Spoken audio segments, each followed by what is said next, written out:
एक सदी पहले की वह सुबह सामान्य प्रतीत होती थी, लेकिन उस दिन की धरती पर इतिहास का एक अदृश्य बीज बोया जा रहा था। साल था 1891 और दिन था 14 अप्रैल। मध्य प्रदेश के एक छोटे से गांव महू में एक ऐसे बालक का जन्म हुआ जिसने आने वाले समय में भारत की आत्मा को नए आयाम देने थे।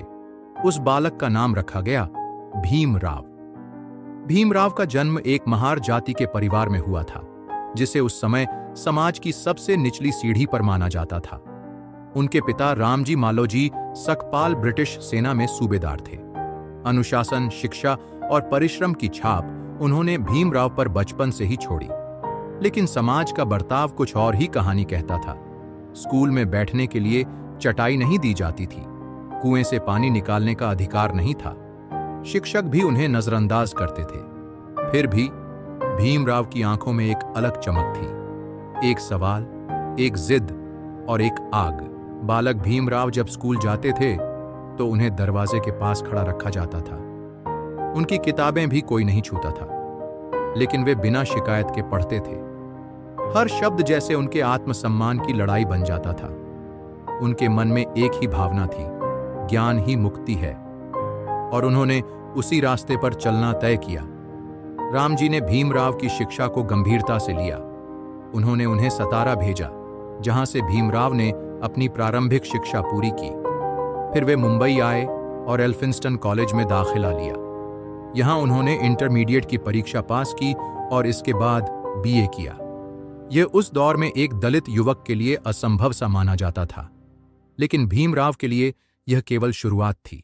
भीमराव की प्रतिभा को देखकर एक पारसी विद्वान और समाजसेवी राजा सयाजीराव गायकवाड़ ने उन्हें स्कॉलरशिप दी, जिससे वे आगे की पढ़ाई के लिए अमेरिका जा सके।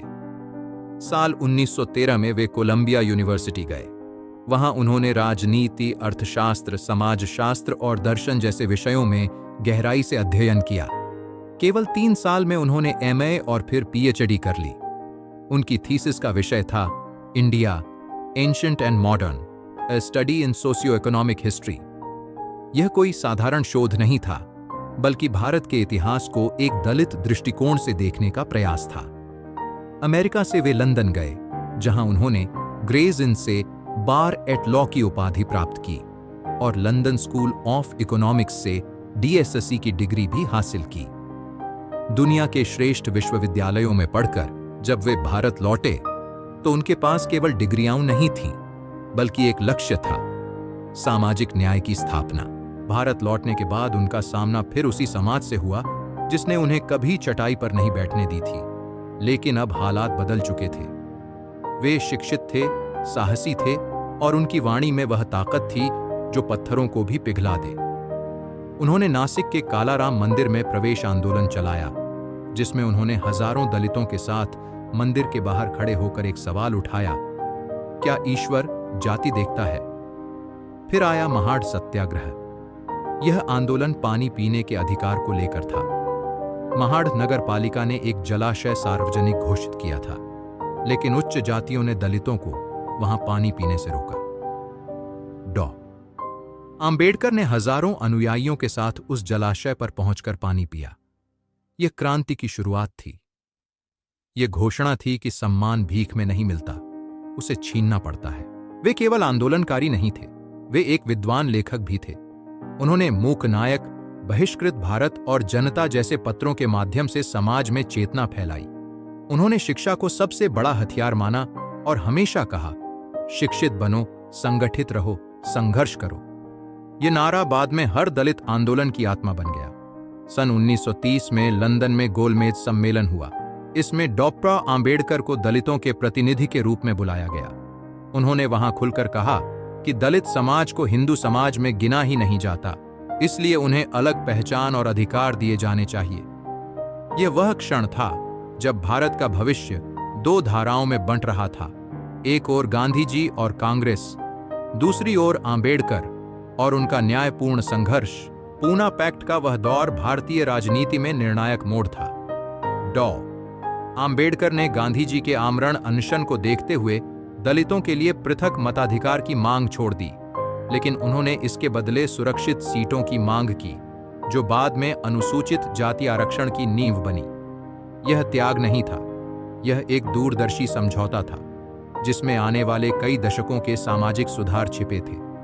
इसके बाद वे संविधान निर्माण की दिशा में अग्रसर हुए। आज भी भारत का संविधान उनके नाम से जुड़ा हुआ है, लेकिन वह यात्रा, वह संघर्ष और वह सोच जिसे उन्होंने जिया, केवल एक ग्रंथ तक सीमित नहीं है। यह एक युग है, एक चेतना है, एक चलती हुई विचारधारा है जो आज भी हर अन्याय के खिलाफ खड़ी होती है। जब भारत ने आजादी की ओर अपने कदम तेज किए तो डॉ. भीमराव अंबेडकर की भूमिका भी और अधिक निर्णायक बन गई। वे अब केवल एक समाज सुधारक या आंदोलनकारी नहीं थे, बल्कि एक विचारक, विधिवेत्ता और राष्ट्र निर्माता के रूप में स्थापित हो चुके थे। उनकी दृष्टि में आजादी केवल सत्ता हस्तांतरण नहीं थी, बल्कि सामाजिक और आर्थिक न्याय की स्थापना थी, और इसी सोच के साथ उन्होंने संविधान सभा में प्रवेश किया। सन 1946 में जब संविधान सभा का गठन हुआ तो डॉ. अंबेडकर को बंगाल की ओर से सदस्य चुना गया। यह उस व्यक्ति के लिए एक अद्भुत क्षण था जिसे कभी स्कूल में दरवाजे पर खड़ा कर पढ़ाया गया था, और अब वही व्यक्ति भारत के सबसे महत्वपूर्ण दस्तावेज का निर्माण करने जा रहा था, भारतीय संविधान। डॉ. अंबेडकर को संविधान निर्माण समिति का अध्यक्ष नियुक्त किया गया। यह निर्णय केवल उनकी शैक्षणिक योग्यता के आधार पर नहीं लिया गया था, बल्कि उनके दृष्टिकोण, न्यायप्रियता और विविध समाज की समझ के कारण लिया गया था। उन्होंने संविधान को केवल कानूनों का संग्रह नहीं बनाया, बल्कि उसमें एक ऐसी आत्मा डाली जो हर नागरिक को समानता, स्वतंत्रता और बंधुत्व का अधिकार देती है। उन्होंने कहा था, हम भारत को एक ऐसा संविधान देना चाहते हैं जो किसी राजा की नहीं, बल्कि आम जनता की रक्षा करे। और इसी भाव से उन्होंने भारतीय संविधान की रचना की। उन्होंने मौलिक अधिकारों को इस प्रकार रखा कि हर व्यक्ति, चाहे वह किसी भी जाति, धर्म या वर्ग से हो, समान रूप से जीने का हक पा सके। उनकी विशेष चिंता दलितों, महिलाओं और मजदूरों के अधिकारों को लेकर थी। उन्होंने संविधान में अनुसूचित जातियों और जनजातियों के लिए आरक्षण व्यवस्था की नींव रखी। यह व्यवस्था कोई कृपा नहीं थी, बल्कि इतिहास की सैकड़ों वर्षों की अन्यायपूर्ण परंपराओं का न्यायपूर्ण उत्तर था। संविधान के अनुच्छेद 17 में अछूत प्रथा को समाप्त कर दिया गया और उसे कानूनन अपराध घोषित किया गया। यह केवल एक कानूनी घोषणा नहीं थी, बल्कि एक ऐतिहासिक बदलाव था जिसने सदियों से दबे कुचले वर्ग को सम्मान की सांस लेने का अवसर दिया। डॉ. अंबेडकर जानते थे कि केवल कागजों पर अधिकार देने से समाज नहीं बदलता। उन्होंने शिक्षा को परिवर्तन का आधार माना। उन्होंने कई शैक्षणिक संस्थानों की स्थापना की और दलित छात्रों को आगे लाने के लिए छात्रवृत्तियों और छात्रावासों की व्यवस्था की। वे खुद कहते थे, ज्ञान वह हथियार है जिससे समाज की सभी बेड़ियां तोड़ी जा सकती हैं। वहीं दूसरी ओर वे आर्थिक न्याय के भी पक्षधर थे। उन्होंने स्टेट सोशलिज्म का विचार प्रस्तुत किया, जिसमें भूमि का समान वितरण, उत्पादन के साधनों पर राज्य का नियंत्रण और श्रमिकों के अधिकार सुनिश्चित करने की बातें थीं। उनका मानना था कि जब तक आर्थिक असमानता दूर नहीं होगी, तब तक सामाजिक समानता भी एक सपना ही बनी रहेगी। सन 1947 में जब भारत स्वतंत्र हुआ तो पंडित नेहरू ने उन्हें देश का पहला कानून मंत्री नियुक्त किया। यह कदम ऐतिहासिक था, क्योंकि यह दर्शाता था कि एक दलित नेता को भी सत्ता के शीर्ष स्थानों पर पहुंचने का अवसर मिल सकता है। लेकिन डॉ. अंबेडकर सत्ता के नहीं, सिद्धांतों के पक्षधर थे। उन्होंने मंत्रालय में रहते हुए कई कानूनी सुधार किए, लेकिन जब उन्हें लगा कि उनके सामाजिक न्याय के प्रयासों में बाधाएं डाली जा रही हैं, तो उन्होंने इस्तीफा दे दिया। उन्होंने कहा था, मैं उस सरकार का हिस्सा नहीं बन सकता जो समाज के सबसे कमजोर वर्गों को नजरअंदाज करे। यह उनका नैतिक साहस था जो उन्हें राजनीति से भी बड़ा बना देता है। उनकी सबसे विवादास्पद और महत्वपूर्ण पहल थी हिंदू कोड बिल। इस बिल के जरिए उन्होंने महिलाओं को समान अधिकार दिलाने का प्रयास किया। विवाह, उत्तराधिकार और संपत्ति जैसे मुद्दों पर महिलाएं पुरुषों के बराबर हों, यही उनका उद्देश्य था। लेकिन उस समय की संसद और समाज इसके लिए तैयार नहीं था। भारी विरोध के कारण यह बिल पास नहीं हो सका और इसी से आहत होकर उन्होंने कानून मंत्री पद से इस्तीफा दे दिया। इस घटना ने उन्हें और अधिक आत्ममंथन की ओर प्रेरित किया। वे हिंदू धर्म की सामाजिक व्यवस्था से निराश हो चुके थे। वे खुलेआम कहते थे, मैं हिंदू के रूप में जन्मा हूं, लेकिन हिंदू के रूप में मरूंगा नहीं। यह एक चेतावनी नहीं थी, बल्कि एक प्रतिज्ञा थी। उन्होंने वर्षों तक विभिन्न धर्मों का अध्ययन किया, इस्लाम, ईसाई, सिख और विशेष रूप से बौद्ध धर्म।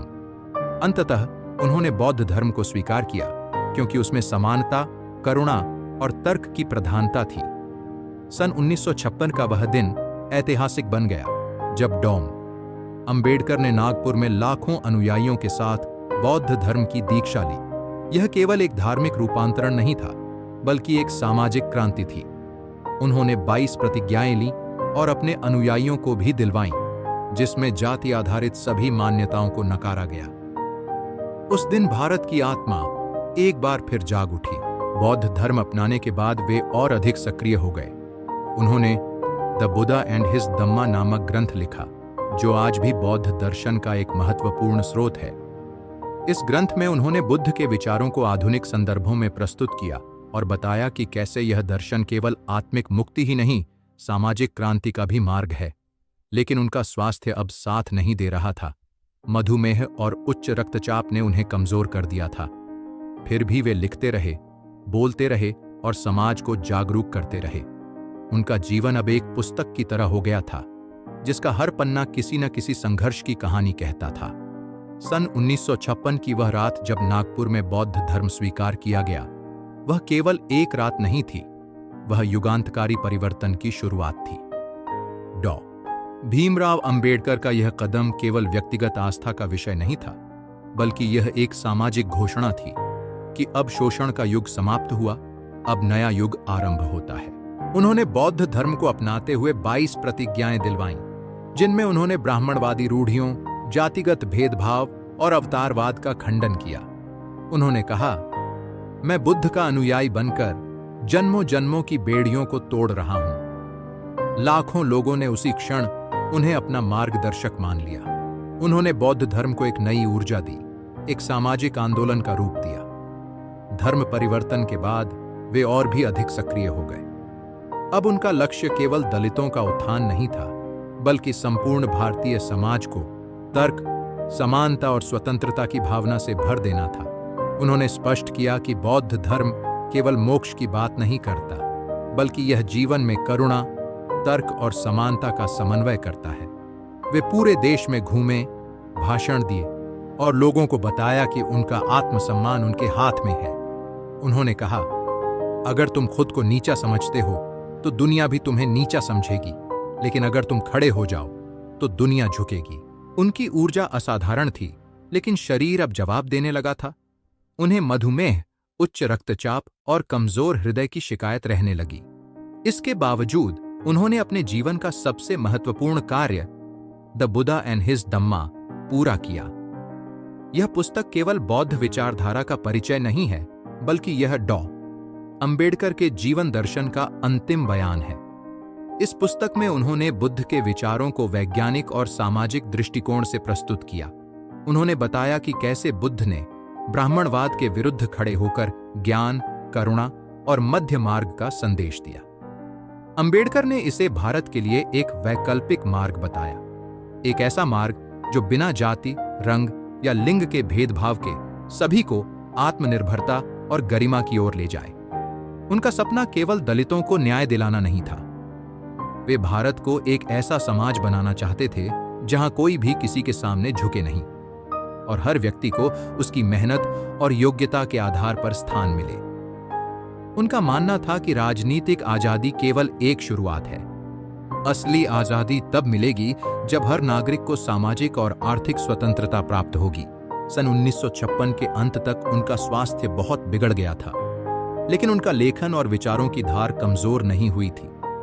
उन्होंने संविधान, बौद्ध धर्म, समाज, राजनीति और शिक्षा पर जितना कार्य किया, वह किसी भी एक जीवन के लिए असाधारण है। वे दिन में 8 से 10 घंटे पढ़ते और लिखते थे और शेष समय लोगों को मार्गदर्शन देने में बिताते थे। 6 दिसंबर 1956 की सुबह दिल्ली के उनके निवास स्थान पर जब लोग पहुंचे तो भारत की चेतना एक गहन शून्यता में डूब गई। डॉ. भीमराव अंबेडकर अब नहीं रहे थे। वे एक गहन निद्रा में चले गए थे, लेकिन उनके विचार, उनके संघर्ष और उनका जीवन अब भी लाखों लोगों के दिलों में जीवित था। उनके पार्थिव शरीर को बौद्ध रीति से अंतिम विदाई दी गई। लाखों लोग उनकी अंतिम यात्रा में सम्मिलित हुए। यह कोई शोक सभा नहीं थी, यह एक युग पुरुष को प्रणाम करने की यात्रा थी। उनकी अस्थियों को मुंबई के चैत्य भूमि में विसर्जित किया गया, जो आज भी एक तीर्थ स्थान की तरह है। मरणोपरांत उन्हें भारत रत्न से सम्मानित किया गया। यह सम्मान उनके लिए नहीं था, बल्कि उस संघर्ष, उस साहस और उस चेतना के लिए था जो उन्होंने देश को दी। एक ऐसा व्यक्ति जिसने शिक्षा को हथियार बनाया, कानून को ढाल बनाया और धर्म को करुणा का स्वरूप दिया, उसे भारत कभी भुला नहीं सकता। डॉ. अंबेडकर का जीवन केवल एक नेता की कहानी नहीं है, वह हर उस व्यक्ति की कहानी है जो परिस्थितियों के विरुद्ध खड़ा होता है, जो कहता है नहीं, अब और नहीं, जो अन्याय के सामने झुकता नहीं बल्कि उसे बदलने की ताकत रखता है। वे हर छात्र की प्रेरणा हैं जो अंधकार से प्रकाश की ओर बढ़ रहा है। वे हर महिला की आवाज है जो अपने अधिकारों के लिए खड़ी है। वे हर मजदूर की आशा हैं जो समान मेहनत का समान मूल्य चाहता है। वे हर उस व्यक्ति की आत्मा हैं जो अपने अस्तित्व को सम्मान के साथ जीना चाहता है। उनकी शिक्षाएं आज भी प्रासंगिक हैं। उन्होंने बार बार कहा था, संविधान केवल कागज नहीं है, वह जीवित दस्तावेज है। उसकी आत्मा हम सब में है। उन्होंने यह भी कहा, यदि हम जात पात और ऊंच नीच में बंधे रहेंगे तो संविधान कितना भी महान हो, समाज कभी भी न्यायपूर्ण नहीं बन सकेगा। उनकी यह चेतावनी आज भी गूंजती है। अगर हम उनके सपनों का भारत बनाना चाहते हैं तो हमें उनके विचारों को केवल किताबों में नहीं, अपने व्यवहार में अपनाना होगा। हर स्कूल, हर पंचायत, हर अदालत और हर संसद को यह याद रखना होगा कि भारत की आत्मा तब तक मुक्त नहीं हो सकती जब तक उसका सबसे अंतिम व्यक्ति भी सम्मान के साथ न जी सके। 6 दिसंबर 1956 को जब डॉ. भीमराव अंबेडकर ने इस संसार को अलविदा कहा, तब उनके अनुयायियों और देशवासियों के हृदय में केवल शोक नहीं था, वह एक चेतना की विदाई थी। एक जीवन जिसने हजारों सालों की चुप्पी को आवाज दी थी, अब स्वयं मौन हो गया था। लेकिन उनका मौन भी भाषण जैसा था। उनके चले जाने के बाद भी उनके शब्द, विचार और कार्य हर उस कोने तक पहुंच गए जहां अब तक न्याय की कोई उम्मीद नहीं थी। उनकी मृत्यु ने देश भर में हलचल मचा दी। समाचार पत्रों में केवल खबरें नहीं छपीं, श्रद्धांजलियां भी छपीं, जिन्होंने उन्हें युग पुरुष, विधि निर्माता, समाज सुधारक और मानवता का सेनानी कहा। हजारों लोग चैत्य भूमि पहुंचे, फूलों से नहीं, आंसुओं और संकल्पों से उन्हें विदा देने। लेकिन अंबेडकर की मृत्यु ने उनके आंदोलन को विराम नहीं दिया, बल्कि उसे और दृढ़ बना दिया।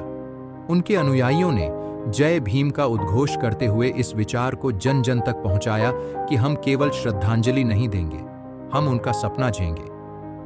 उनकी लिखी गई पुस्तकें जैसे annihilation of caste, the problem of the rupee, who were the Shudras और the Buddha and his Dhamma, ये सभी अब क्रांति के दस्तावेज बन गए। पढ़ने वाले समझते थे कि यह केवल इतिहास नहीं है, यह भविष्य की दिशा है। अंबेडकर ने अपने जीवन में बार बार यह बताया कि सामाजिक परिवर्तन केवल नारों और भाषणों से नहीं आता। इसके लिए वैचारिक आधार, संस्थागत संरचना और जन संगठन की आवश्यकता होती है। उन्होंने अपने अनुयायियों को संगठित रहने, शिक्षा पर ध्यान देने और आत्मसम्मान के साथ जीने की प्रेरणा दी। उनकी शिक्षाओं ने न केवल दलित समुदाय को बल्कि पूरे भारत को सोचने पर मजबूर किया कि क्या वाकई आजादी का अर्थ केवल सत्ता बदलना है या फिर समाज में हर स्तर पर समानता लाना जरूरी है। उनकी यह सोच आज भी भारत की सामाजिक नीतियों, आरक्षण व्यवस्था और शिक्षा योजनाओं में झलकती है। देश की संसद, अदालतें और सरकारी संस्थान, इन सभी में अंबेडकर की उपस्थिति केवल एक चित्र तक सीमित नहीं है, वह विचार बनकर हर विधेयक में, हर बहस में और हर सामाजिक योजना में उपस्थित हैं। भारत का संविधान जिसे उन्होंने रचा था, आज भी हर नागरिक को यह अधिकार देता है कि वह गरिमा के साथ जीवन व्यतीत करे। लेकिन समय के साथ अंबेडकर को केवल दलितों के मसीहा के रूप में सीमित कर देना उनके विराट स्वरूप के साथ अन्याय है। वे केवल एक जाति विशेष के लिए नहीं लड़े, उन्होंने उस पूरे ढांचे के खिलाफ आवाज उठाई जो किसी भी व्यक्ति को उसकी पहचान के कारण कमतर समझता है। उन्होंने हर उस अन्याय का विरोध किया जो मानवता के मूल्यों के विरुद्ध है। अंबेडकर का एक और अद्भुत पहलू था उनका आत्मनिरीक्षण। वे किसी भी विचार को आंख बंद कर स्वीकार नहीं करते थे। उन्होंने गांधी जी का सम्मान किया, लेकिन उनके साथ वैचारिक मतभेद भी रखे। उन्होंने मार्क्सवाद का अध्ययन किया, लेकिन हिंसा के मार्ग को नहीं अपनाया। उन्होंने बौद्ध धर्म को स्वीकार किया, लेकिन उसमें भी तर्क और स्वतंत्र सोच की प्रधानता रखी। वे कहते थे, मैं किसी भी सिद्धांत को केवल इसलिए नहीं मानता कि वह पुराना है या महान है। मैं उसे तभी स्वीकार करता हूं जब वह तर्कसंगत हो। उनका जीवन एक सतत यात्रा थी, अंधकार से प्रकाश की, शोषण से सम्मान की और मौन से आवाज की। उनका हर कदम हमें यह सिखाता है कि अगर इरादा मजबूत हो तो इतिहास को भी झुकाया जा सकता है। आज देश में कई विश्वविद्यालय, संस्थान, स्मारक और योजनाएं उनके नाम पर हैं। लेकिन यदि अंबेडकर की सच्ची श्रद्धांजलि देनी हो तो उनके विचारों को अपनाना होगा। हर स्कूल में वह पढ़ाया जाना चाहिए जो उन्होंने कहा था, ज्ञान से बड़ा कोई धन नहीं है। हर पंचायत को वह समझना चाहिए जो उन्होंने बताया था। गांवों को प्रगति का केंद्र बनाओ, भेदभाव का नहीं। हर संसद को वह याद रखना चाहिए, संविधान केवल नियमों का संग्रह नहीं है, वह एक जीवित आत्मा है। उनकी जीवन यात्रा का सार यही है, अगर एक व्यक्ति भी न्याय के लिए खड़ा हो जाए तो पूरी व्यवस्था को बदल सकता है। अंबेडकर ने यह कर दिखाया। उन्होंने उस दौर में खड़े होकर सवाल पूछे जब सवाल पूछना पाप माना जाता था। उन्होंने उस समाज को चुनौती दी जिसने उन्हें गाली दी थी, और अंततः उसी समाज ने उन्हें अपना निर्माता माना। आज जब हम उन्हें याद करते हैं तो केवल श्रद्धांजलि देने के लिए नहीं, बल्कि यह सोचने के लिए भी कि हमने उनके सपनों के भारत की दिशा में कितना कार्य किया है। क्या हर बच्चा शिक्षा पा रहा है? क्या हर नागरिक को न्याय मिल रहा है? क्या जाति, धर्म और लिंग के आधार पर कोई भेदभाव नहीं हो रहा? अगर इन सवालों के जवाब अभी भी अधूरे हैं तो समझ लीजिए कि अंबेडकर अभी भी हमसे कुछ कह रहे हैं। उनकी आवाज अभी भी जीवित है, किताबों में, स्मारकों में और हर उस व्यक्ति की आंखों में जो परिवर्तन चाहता है। डॉ. भीमराव अंबेडकर की कहानी एक आवाज की कहानी है, एक ऐसी आवाज जो सदियों की चुप्पी को चीरती है, एक ऐसा जीवन जो लाखों को दिशा देता है, और एक ऐसा युग जो केवल इतिहास नहीं, वर्तमान और भविष्य दोनों को आकार देता है। उनका जीवन एक संदेश है, अपने जीवन को इतना ऊंचा उठाओ कि समाज तुम्हें पहचानने पर मजबूर हो जाए।